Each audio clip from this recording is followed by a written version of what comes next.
Olá, meus amigos, um dia de muita paz para todos nós. Hoje é exatamente 11 de abril de 2023 e estamos nós reunidos para estudarmos a obra Missionários da Luz.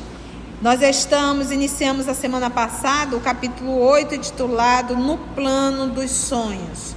Nós vamos iniciar fazendo a nossa prece de gratidão, que será proferido pela nossa amiga Lígia.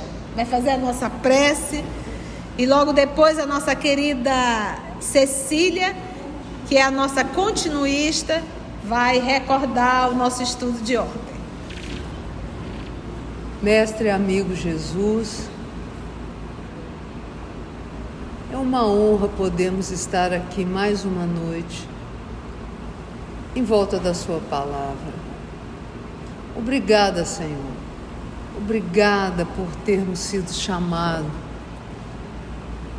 Obrigada por esse banquete que nos é servido. Apesar das nossas deficiências, das nossas faltas, de tantas mazelas que carregamos há séculos. Fortalece, Senhor, a nossa vontade de seguir pelo seu caminho, vontade de trilhar a senda reta, vontade de atravessar a porta estreita. Graça te damos, Senhor, hoje e sempre, por essa oportunidade de aprender. Obrigada, Senhor. Muito bom.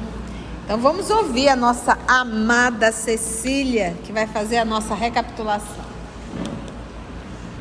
Missionários da Luz, livro de André Luiz, psicografado por Chico Xavier. Nós estamos no capítulo 8, no plano dos sonhos.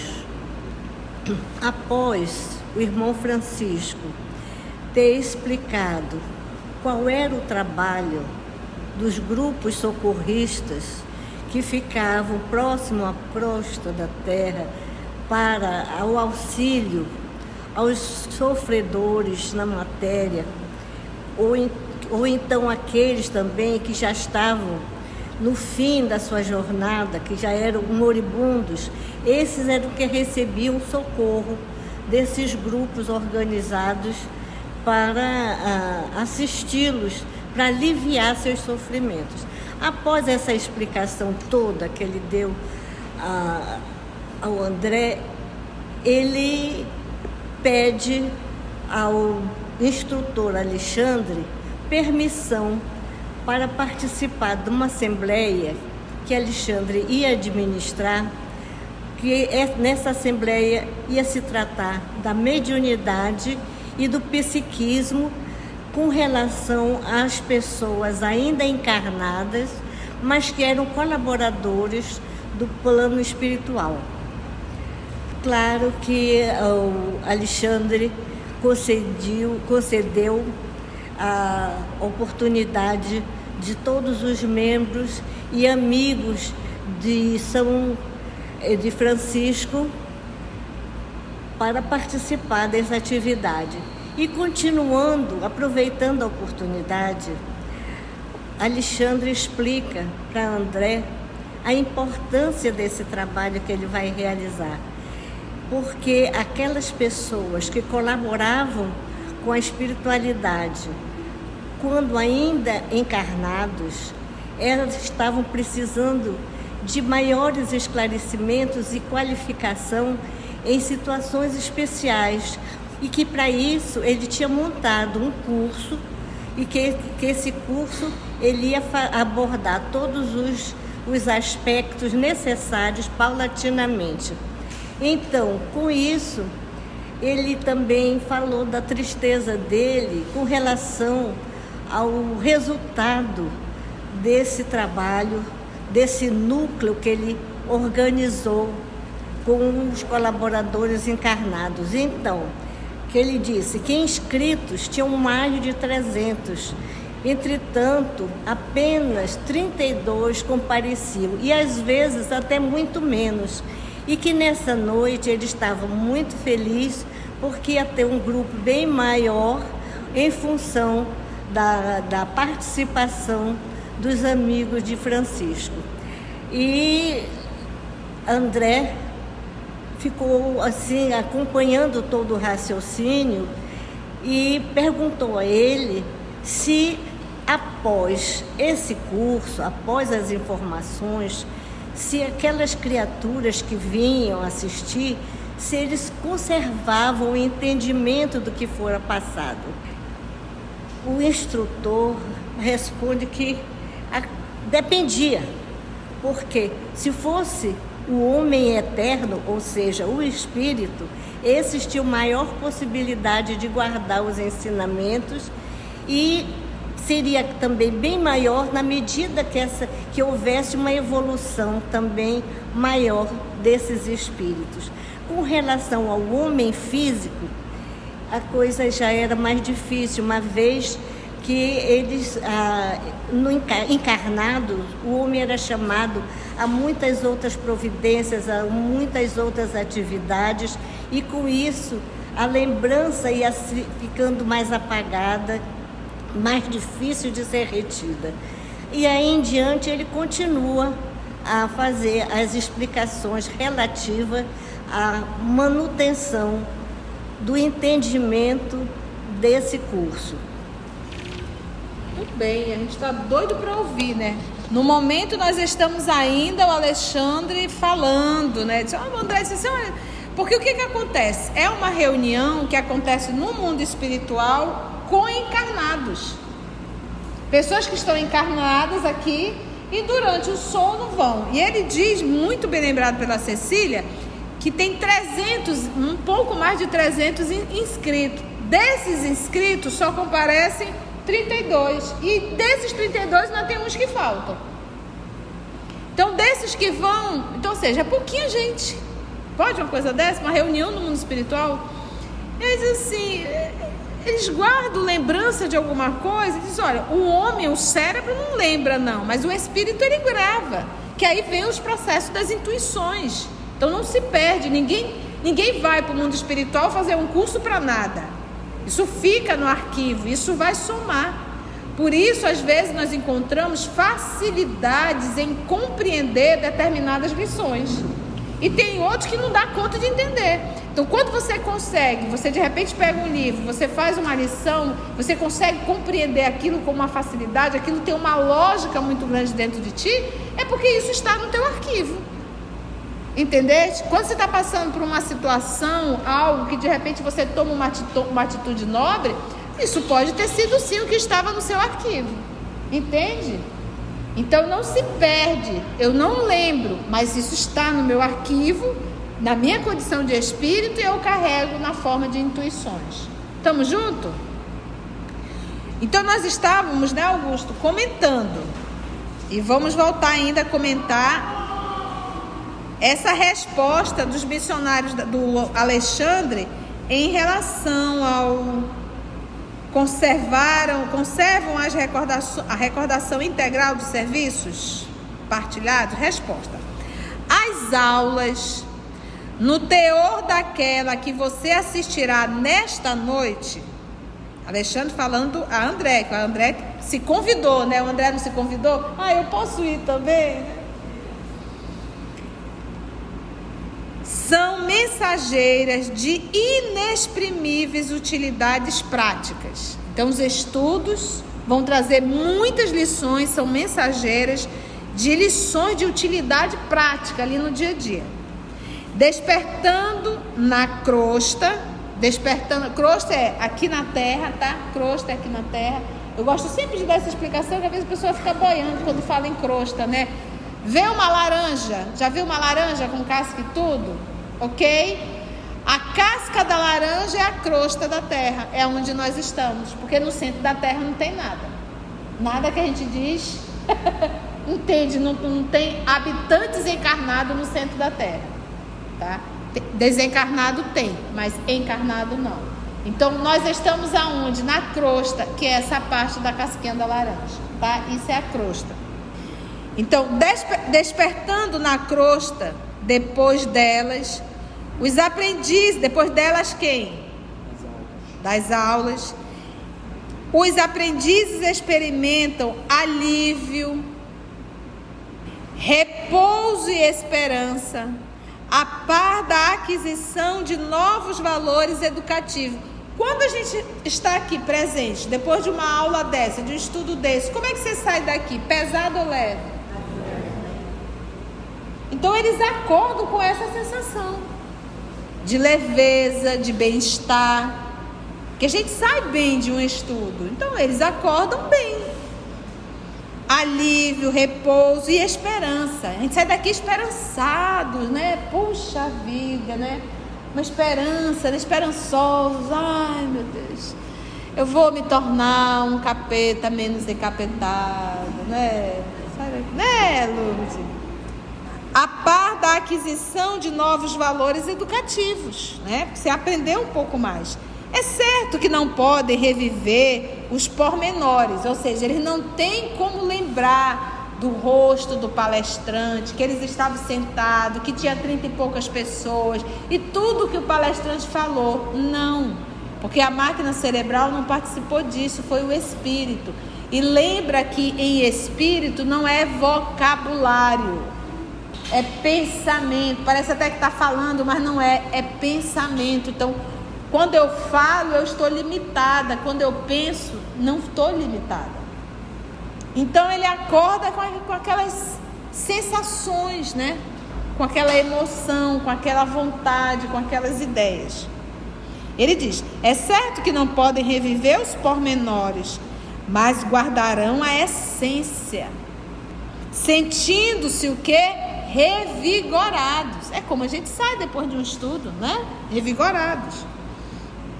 De inexplicável maneira para eles, não só, eu não sei nem explicar, mas eu estou me sentindo tão bem, assim, uma vontade de acertar, uma vontade de fazer, ele não sabe explicar.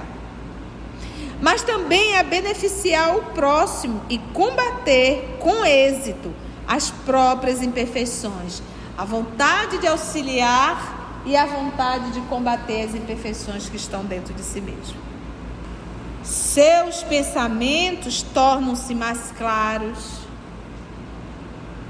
Os pensamentos se tornam mais claros, mais lógicos. Há uma linha de raciocínio melhor em torno do bem. Ou seja, quando tu acorda arrastando corrente, né? Reclamando de tudo, dia, que coisa desagradável, tu pode ter certeza que tu estava no quinto dos infernos e acordou desse jeito. Quando você acorda bem, quer dizer que você estava num bom lugar. Quando você acorda com vontade de não levantar da cama, aí você tem noção de onde você está. Seus pensamentos tornam-se mais claros, os sentimentos mais elevados e as preces. Olha que cola. Seus pensamentos se tornam-se mais claros, os sentimentos mais elevados e as preces mais respeitosas e produtivas. A prece respeitando a Deus e ao Cristo, e ao mesmo tempo uma prece que produz, ou seja, uma prece que eu realizo, que eu vivo. Enriquecendo-se-lhes as observações e trabalho de cada dia. Ou seja, vale a pena participar de uma reunião dessa? Mais de 300 inscritos, ou seja, mais de 300 aptos a participarem da reunião. E não vão. E não vão por quê? Nós estudamos aqui. Devido às sensações e paixões comuns do dia a dia. Por quê? Porque a pessoa vai para os forrobodô da vida. É desesperador quando a gente vê, gente, 10%. Disse André Luiz, valendo-me da pausa mais longa. É lastimável que todos os membros do grupo não possam frequentar em massa as instruções dessa natureza. Seria de extraordinária significação o ato de se congregarem mais de 300 pessoas para os mesmos fins santificantes, recebendo em conjunto sublimes bênçãos de iluminação. Claro, André, seria maravilhoso. maravilhoso poder ter 300 pessoas acordando melhor, mais disposta, com vontade de fazer o bem, com pensamentos melhores. Não seria maravilhoso? Seria. Nossa, nova. Redarguiu o orientador no otimismo de sempre. Sem dúvida. No entanto, não podemos violentar ninguém. Toda elevação representa uma subida, e toda subida pede esforço de ascensão. Se os nossos amigos não se aproveitam da força que lhes é peculiar, se menosprezam os seus próprios direitos divinos, por olvidarem e, por vezes, detestarem os sagrados deveres que o Pai lhes confiou, como operar por eles se constitui lei primordial da vida a realização divina e eterna para cada um de nós. Fez uma pergunta, né? Porque nós temos uma capacidade muito grande de querer que Deus resolva tudo pra gente. E a gente tem uma capacidade ainda enorme de querer jogar tudo na responsabilidade de Deus. A gente apronta, faz tudo errado, come 1 quilo de açúcar e questiona a Deus por que está diabético. Come aquela gordura lá naquele churrasco e questiona por que o colesterol está alto. Não faz um exercício físico e questiona por que tem dor na lombar. Né? Apronta a vida inteira. Na velhice está todo coitado machucadinho e diz por que isso aconteceu comigo. É verdade. Porque que Deus permitiu que isso acontecesse comigo. O nome disso é vaidade ao extremo. Porque o vaidoso, ele nunca admite os seus erros. Então ele prefere transferir para Deus até que fazer um exame de consciência. Sem dúvida.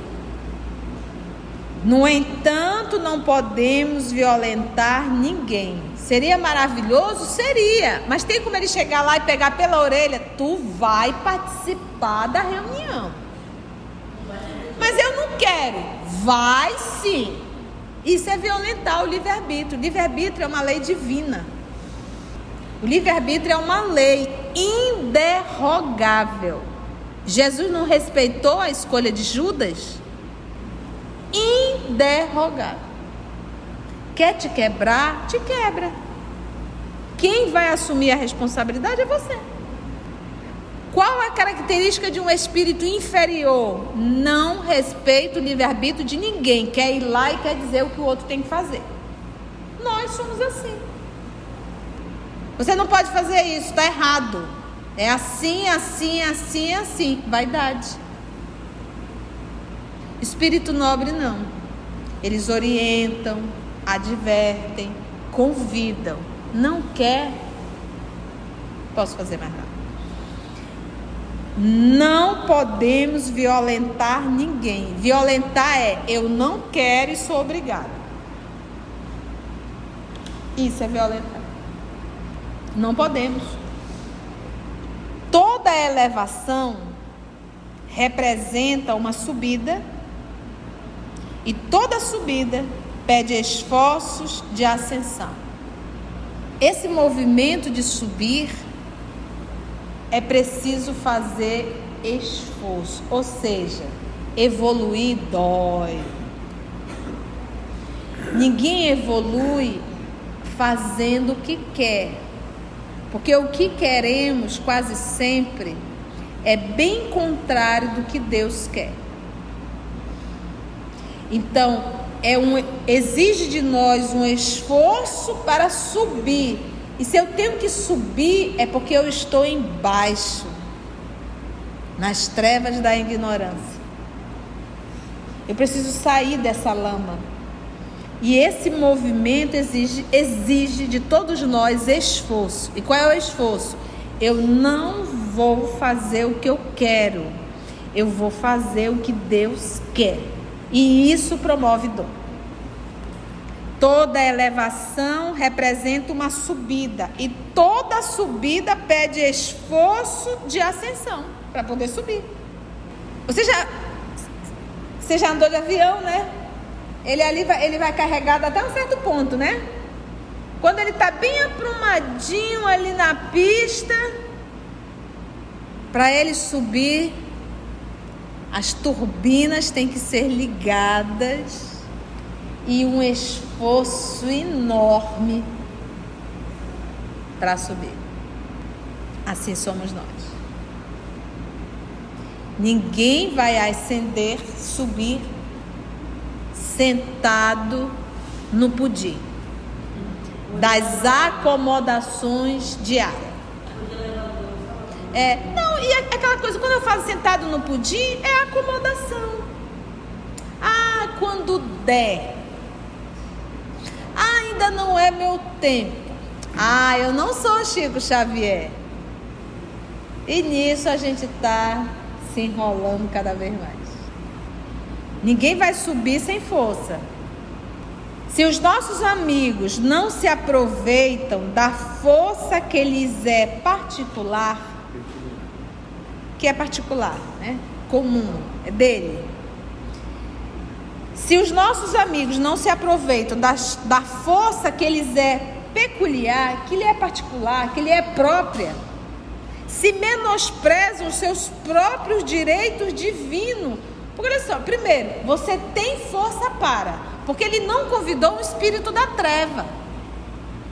Ele convidou espíritos que teriam capacidade de participar, mas que não querem fazer força. Porque ele tem essa particularidade, ele poderia fazer, mas não faz. E o segundo movimento está menosprezando os seus próprios direitos divinos. Eu tenho o direito de aprender. Eu tenho o direito de aprender a ser bom. É um direito divino meu, de me tornar um ser humano melhor, de deixar de ser um animal para ser um espírito. Um ser, que eu posso dizer assim, eu sou filho de Deus. Eu já pareço com o papai. Isso é de direito nosso. Entende, gente? Se os nossos amigos não se aproveitam da força que lhes é particular, peculiar, se menosprezam seus próprios direitos divinos, por olvidarem, por esquecerem. Porque esquecer que eu sou um filho de Deus com capacidades divinas, mas que eu não as uso, porque eu prefiro me comportar como um animal, me debatendo na lama dos prazeres. A gente não usa os nossos potenciais divinos. Dói, despir-me assim. Os seus próprios direitos divinos por esquecerem e por vezes, olha a palavra aqui, detestarem os sagrados deveres que o Pai lhes confiou. Qual foi o dever que o Pai me confiou? Alguém arrisca? Amai-vos uns aos outros como eu vos amei. Esse é o nosso dever. Cuidem-se um dos outros, vocês são irmãos. É tão simples, né? Cuidem-se um dos outros, vocês são irmãos, são meus filhos. E isso nós detestamos. Olha, a palavra é forte. E por vezes detestarem os sagrados deveres que o Pai lhes confiou. Aí vem a pergunta: como operar por Ele? Como trabalhar por Deus? Operar por Ele? Jesus não opera por Deus? Ele não é o médium de Deus? Como que nós poderemos operar por Ele se constitui uma lei primordial da vida a realização divina e eterna para cada um de nós? Se eu não faço essa realização divina de viver como um filho de Deus, como um co-criador, porque, gente, as nossas atitudes são primitivas. A gente late, a gente morde, a gente bate, a gente briga por comida, a gente briga por parceiros. Eu tenho 12 cachorros e um gato dentro de casa. quando a gente convive assim, da forma doméstica, a gente vai vendo as semelhanças das atitudes, gente. Cachorro tem ciúmes. Aí você diz, olha, ele tem ciúme. A gente diz, nós também. Se ele tem, nós temos, mostra que a minha atitude parece muito mais com a do Bob Marley do que com a de Jesus Cristo. O cachorro, o gato não suportam dividir nada. Às vezes eu coloco pro Bob Marley e pro Simba a ração, né? Às vezes não, sempre. E às vezes o Bob não tá com lá essa fome toda. E aí o Simba, como é um desesperado, come rapidão. E fica de olho na comida do Bob Marley, que não quer. O Bob não quer. Mas ele fica lá com as patinhas em cima do pratinho dele, fazendo de conta que está comendo. Ele pega uma ração e faz assim de conta, como quem diz, eu não quero, mas eu também não te dou. Qualquer semelhança é mera coincidência. É incrível. Eu fico só olhando, eu digo, meu Deus. Aí a gente diz assim, como ele é humano. Não, é como nós somos animais. E a gente não é assim? Olha, por esquecer, então como que a gente vai fazer operar por eles se constitui uma lei primordial da vida, a realização divina e eterna para cada um de nós? É necessária a realização divina, a realização de Deus em mim. A observação era profunda e indiscutível, não tinha que se discutir com ninguém. A esse tempo, defrontáramos vasto edifício que impressionava pelas linhas modestas, embora transbordantes de luz. Então eles estão caminhando e a conversa está rolando. E aí diz André que ele está agora frente a frente a um vasto edifício. Convocou Alexandre resoluto. Vamos agora ao trabalho. Objetei por minha vez, manifestou André. Mas não se efetuarão as aulas na sede do agrupamento, onde se processam os serviços a seu cargo? Respondeu ele atencioso, disse, mas não se efetuarão aulas na sede do agrupamento, onde se processam os serviços a seu cargo? Vamos ver aí, respondeu Alexandre. Se o trabalho fosse puramente consagrado às entidades libertas do corpo material, poderíamos desenvolver os nossos esforços ali mesmo. Ali aonde? No mundo físico. Com o maior êxito, mas, no presente caso, devemos atender a irmãos ainda encarnados, que vêm até nós em condições especialíssimas, e precisamos aproveitar os recursos magnéticos dos amigos que ainda se encontram igualmente em luta na Terra. Olha lá. Ele diz assim: se o trabalho fosse puramente consagrado às entidades libertas do corpo material, ou seja, aos espíritos, poderíamos desenvolver os nossos esforços ali mesmo. Ali aonde, gente? Não é na Terra. Lá onde eles estavam. Com o maior êxito, mas no presente caso, nesse momento, devemos atender a irmãos ainda encarnados. Porque vai participar trabalhadores que estão com o irmão Francisco? Encarnado ou desencarnado? Encarnado. Todos encarnados? Encarnado. Então a gente percebe que vai ter desencarnados e encarnados. Se fosse só para os desencarnados, poderia ser feito aqui mesmo. Mas como temos irmãos encarnados, não poderemos fazer.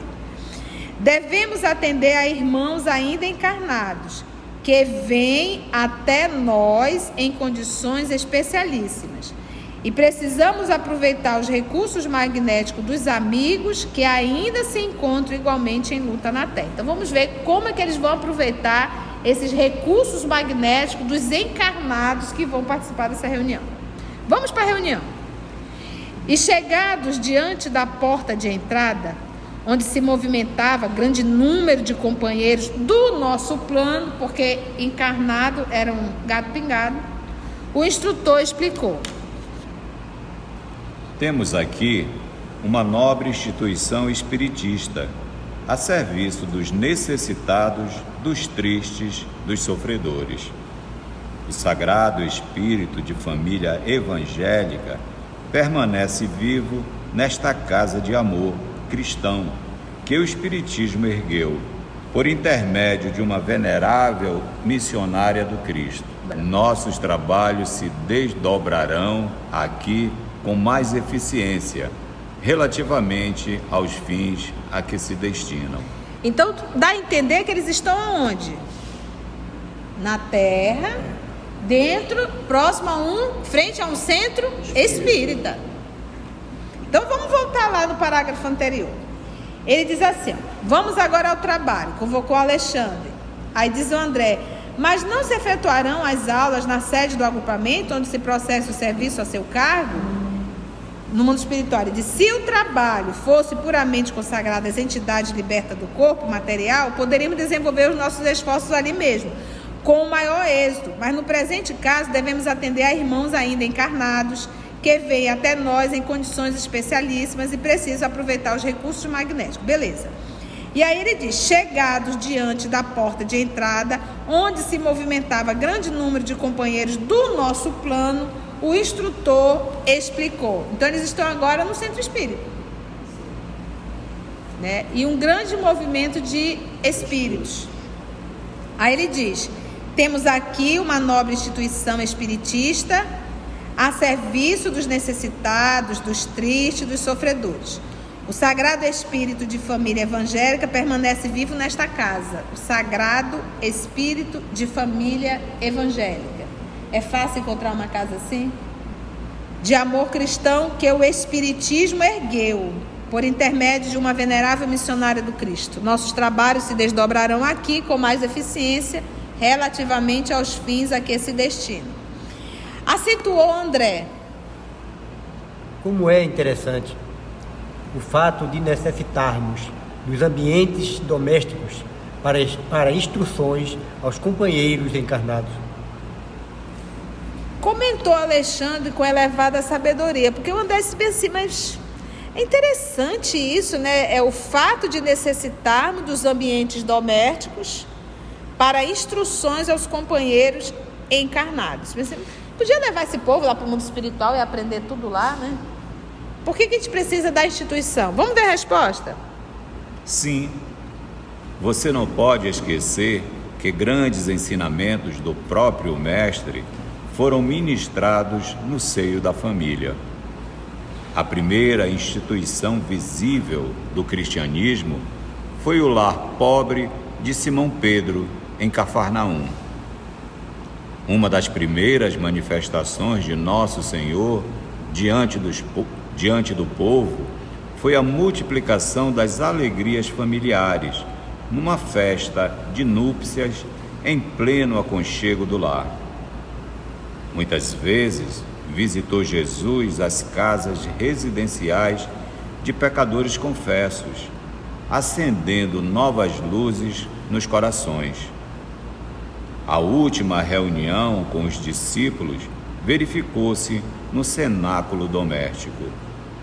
O primeiro núcleo de serviço cristão em Jerusalém foi ainda a moradia simples de Pedro, transformado em baluarte inexpugnável da nova fé. Inegavelmente, todo o templo de pedra, dignamente superintendido, funciona qual farol no seio das sombras, indicando os caminhos retos aos navegantes do mundo. Mas não podemos esquecer que o movimento vital das ideias e realizações baseia-se na Igreja viva do Espírito, no coração do povo de Deus. Sem adesão do sentimento popular na esfera da crença vivida no âmago de cada um, qualquer manifestação religiosa reduz-se a mero culto externo. Por isso mesmo, André, no futuro da humanidade, os templos materiais do cristianismo estarão transformados em igrejas-escolas, igrejas-orfanatos, igrejas-hospitais, onde não somente o sacerdote da fé veicule a palavra de interpretação, mas onde a criança encontre arrimo e esclarecimento, o jovem a preparação necessária para as realizações dignas do caráter e do sentimento, o doente o remédio salutar, o ignorante a luz, o velho o amparo e a esperança. O Espiritismo evangélico é também o grande restaurador das antigas igrejas apostólicas, amorosas e trabalhadoras. Seus intérpretes fiéis serão auxiliares preciosos na transformação dos parlamentos teológicos em academias de espiritualidade, das catedrais de pedra em lares acolhedores de Jesus. Ele dá uma aula aqui sobre a instituição espírita, né? O que deveria ser uma instituição espírita. Vamos ticar? A pergunta de André é: como é interessante, né, o fato de necessitarmos dos ambientes domésticos para a instrução aos companheiros encarnados. E ele iniciou aqui, ele deu uma volta no Evangelho. Saiu pegando várias citações do Evangelho. Ele diz sim: você não pode esquecer que grandes ensinamentos do próprio Mestre foram ministrados no seio da família. A primeira instituição visível do cristianismo foi o lar pobre de Simão Pedro, porque era lá que Jesus reunia e falava de Deus, nosso Pai, e da criação.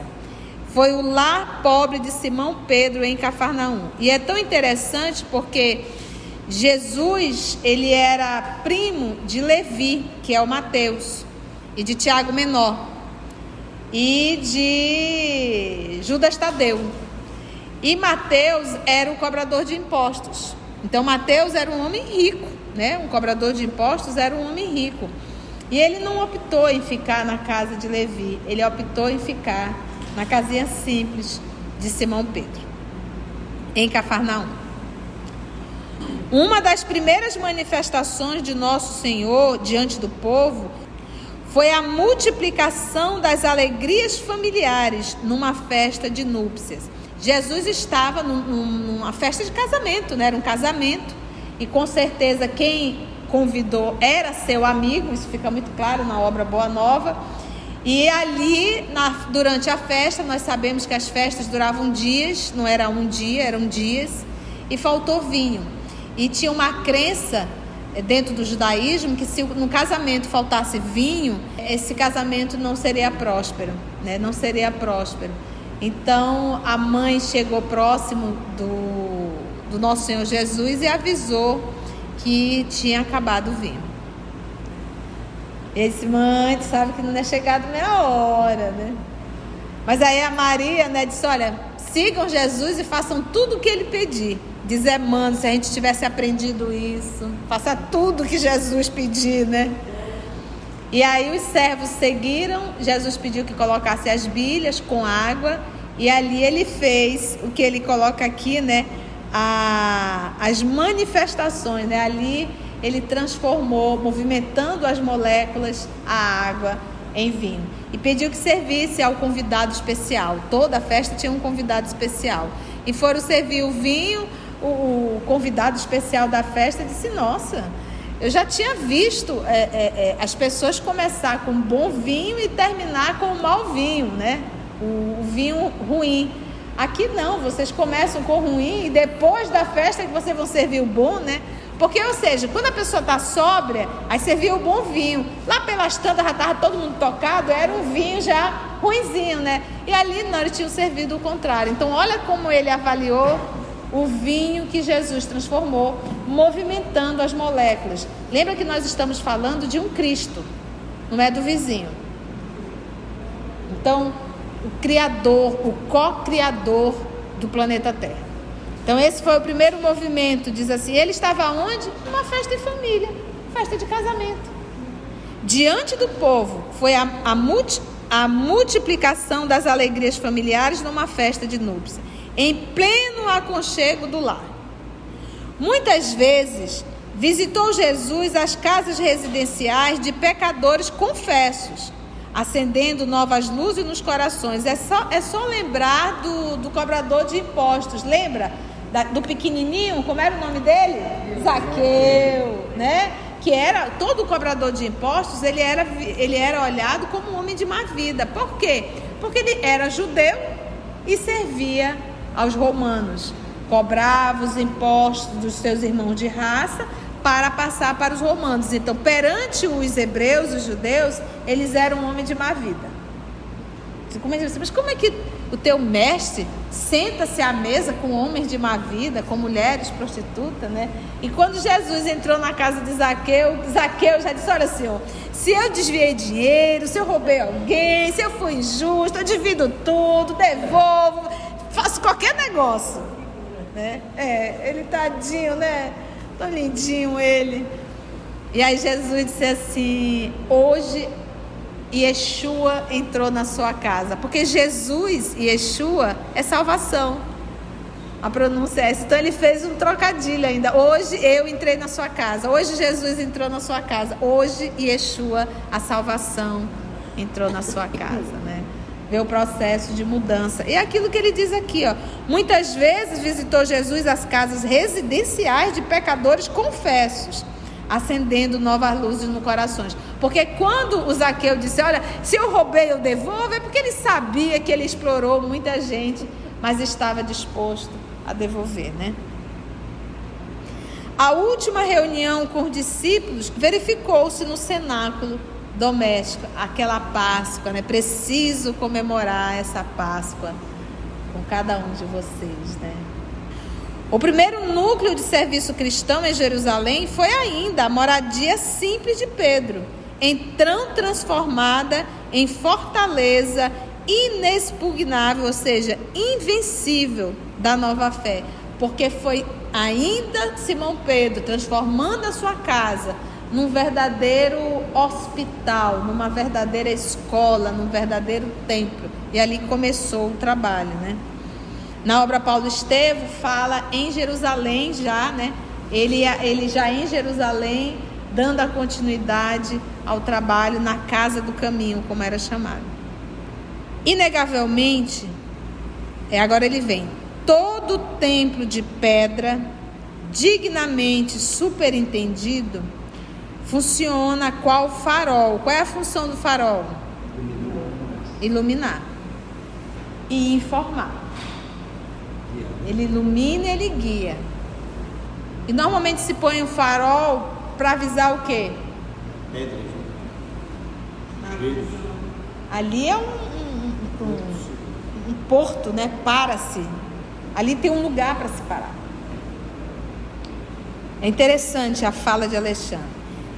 Todo templo de pedra, dignamente superentendido, funciona qual farol no seio das sombras, indicando os caminhos retos aos navegantes do mundo. Essa é a função. Mas não podemos esquecer, então, a função da casa, como ele coloca aqui, né, o templo de pedra, dignamente superentendido, funciona qual farol no seio das sombras, indicando os caminhos retos aos navegantes do mundo. Mas não podemos esquecer que o movimento vital das ideias, ou seja, o propósito da instituição é mostrar o norte, é esclarecer, mas não podemos esquecer que o movimento vital, o que quando ele citou vital aqui, ele está falando em quê? Morte ou vida? É aquilo, a vitalidade é o que mantém tudo vivo. O movimento vital das ideias e realizações baseia-se na igreja viva do Espírito. Essa igreja viva do Espírito não é mais o templo de pedra, é a igreja em nós, viva. é o templo de Deus em nós. Por quê? Porque quando nós estamos dentro da instituição, nós temos um comportamento.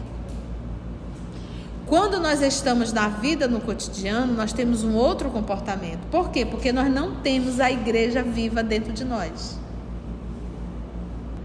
Entende?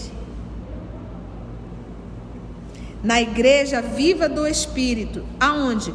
No coração do povo de Deus. Sentimento. Por isso que ele fala, o reino de Deus deve ser realmente construído dentro. Porque o que acontece? A gente fala, parece uma coisa assim meio filosófica, mas quando a gente fala em luz, que o Jesus diz, fazei brilhar a vossa luz, ele pode dizer, ama. Porque quem ama tem luz.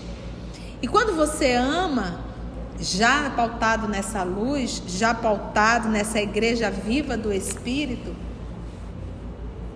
a única coisa que tu sabes fazer é o bem. A gente não saberia fazer o mal a ninguém. A gente não saberia agredir a ninguém. A gente não saberia ser indiferente com a dor de ninguém. Por quê? Porque nós temos a igreja viva dentro de nós. Nós temos aqui, como ele bem fala, o coração do povo de Deus. O coração. Então, quando Jesus diz, fazei brilhar a vossa luz, é qualquer pessoa que se aproximar de ti será beneficiado dessa luz. Quando a gente fala em amor, aquilo que a gente chama de amor, a gente pode chamar de interesses, né? Porque a gente só consegue amar quem faz bem pra gente, quem nos atende em alguma situação. A gente chama isso de amor. A partir do momento que o outro não me atende naquilo que eu quero, eu deixei de amar. Então a gente já percebe que isso não é amor. Se a pessoa não... eu não gosto de fulano. Por quê? Porque não atende aquilo que tu idealizou.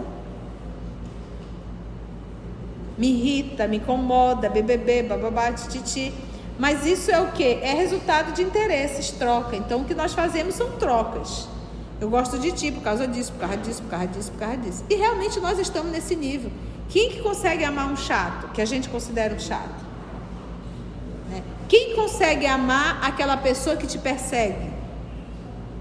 Quem consegue amar aquela pessoa que tu tem certeza que está a qualquer momento apto a puxar o teu tapete? Por quê? Porque o nosso nível de amor ainda é o amor troca. É o amor, eu te amo porque tu me faz bem. Se tu me fizeres mal, eu deixo de te amar. Então, logo, ainda não temos essa igreja viva do Espírito no coração do povo de Deus. Então, ele faz um convite. Traz o templo para dentro de ti. Por exemplo, tem pessoas... Eu só consigo estudar o Espiritismo se for na instituição tal. Na outra instituição eu não consigo. Tem pessoas que têm essa dificuldade. Eu digo, graças a Deus que eu aprendi bem cedo que o Espiritismo, o cristianismo não está dentro da instituição. Estão nos livros. Aonde tiver livro e alguém para estudar, eu vou estar. Não é verdade? Mas às vezes as pessoas se apegam a determinadas casas. Conceição, você é trabalhadora de que casa? Eu digo, de nenhuma, eu sou trabalhadora de Jesus. E da casa do universo, aonde chama eu vou. Casa de Jesus. E aí, todas as instituições são casas de Jesus. Não sinto absolutamente nenhuma diferença de estar aqui ou de estar em qualquer uma outra instituição. Porque a gente acha o quê? Que só tem mentor espiritual aqui? Não tem outro canto? O que é isso? Então o nome disso é apego. Só isso.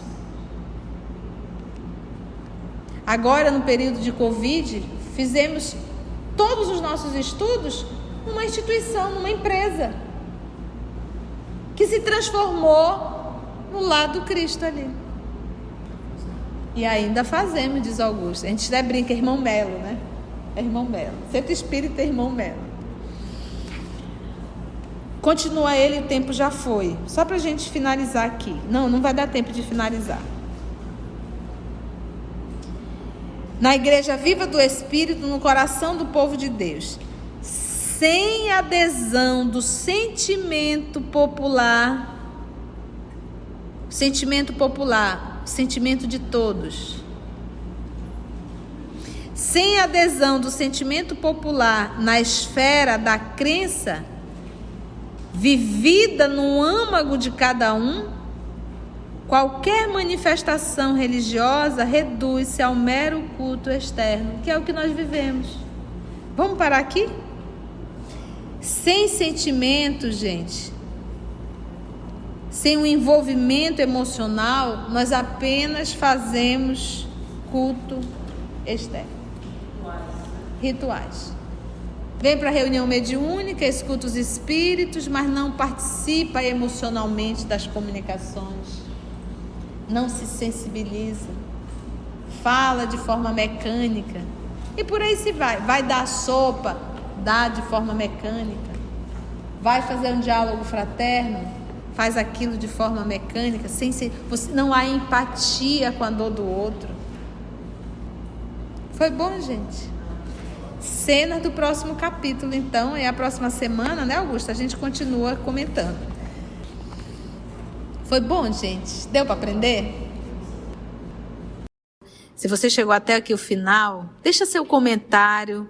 É muito importante a gente poder ler o teu comentário. Não esqueça de curtir para que possa divulgar a página. Dá o seu like, né? E, se possível, faça a sua inscrição no nosso canal e toca o sininho. Porque quando você toca o sininho, o YouTube avisa para você quando o EOS publicar um novo estudo. Então, receba um grande abraço da família EOS Manaus.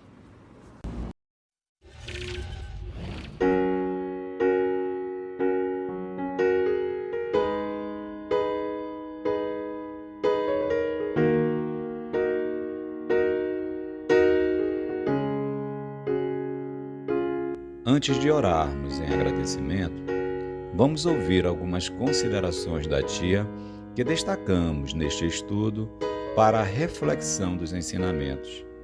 Vamos aos destaques da tia?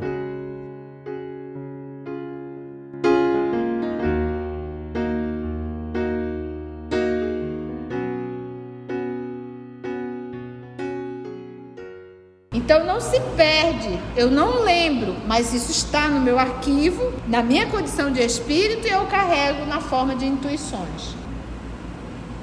E lembra que em espírito não é vocabulário, é pensamento. Parece até que está falando, mas não é, é pensamento. Então, quando eu falo, eu estou limitada. Quando eu penso, não estou limitada. O livre-arbítrio é uma lei inderrogável. Jesus não respeitou a escolha de Judas? Inderrogável. Quer te quebrar? Te quebra. Quem vai assumir a responsabilidade é você.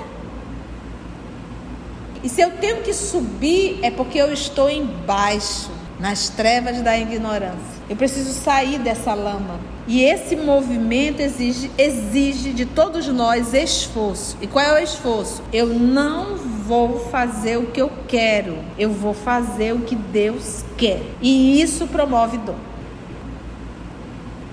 Eu tenho o direito de aprender a ser bom. É um direito divino meu, de me tornar um ser humano melhor, de deixar de ser um animal para ser um espírito. É necessária a realização divina, a realização de Deus em mim. Essa igreja viva do Espírito não é mais o templo de pedra, é a igreja em nós, viva. É o templo de Deus em nós.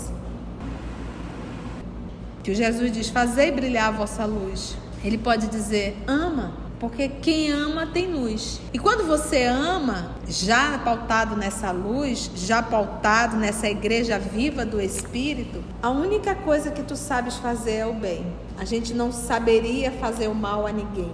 A gente não saberia agredir a ninguém. A gente não saberia ser indiferente com a dor de ninguém. Por quê? Porque nós temos a igreja viva dentro de nós. Nós temos aqui, como ele bem fala, o coração do povo de Deus. O coração.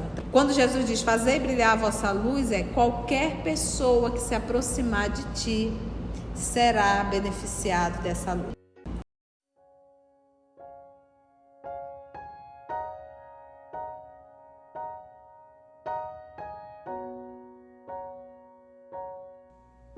Assim, concluindo o nosso estudo de hoje e agradecendo o nosso Mestre Jesus por mais este momento de aprendizado, vamos orar?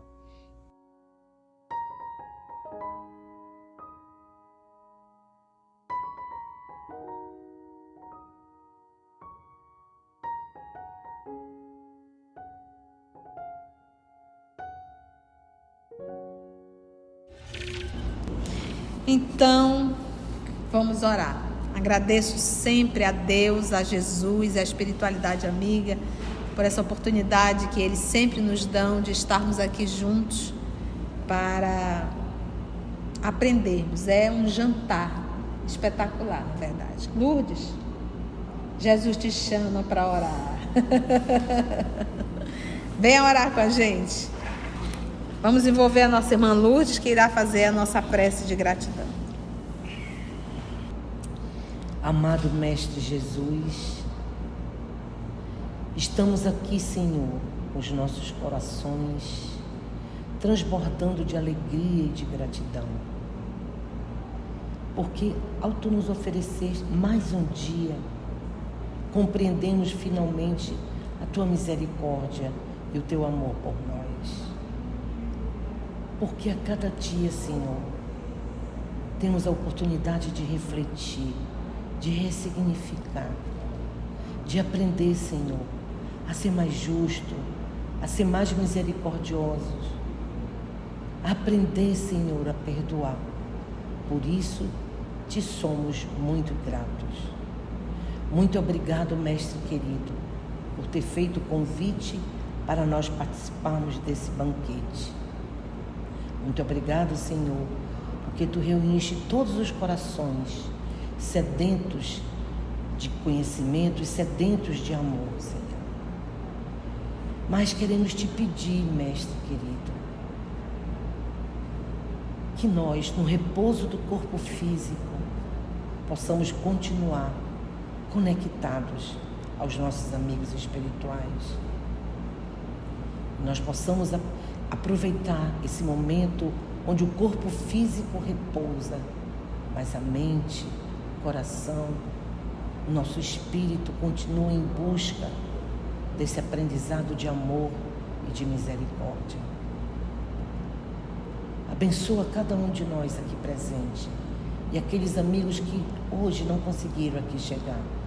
Que nós possamos levar essa luz do entendimento aos nossos lares, exercitando o amor, o perdão e a misericórdia, Senhor. Porque Tu nos oferecesse uma família onde é um grande laboratório divino.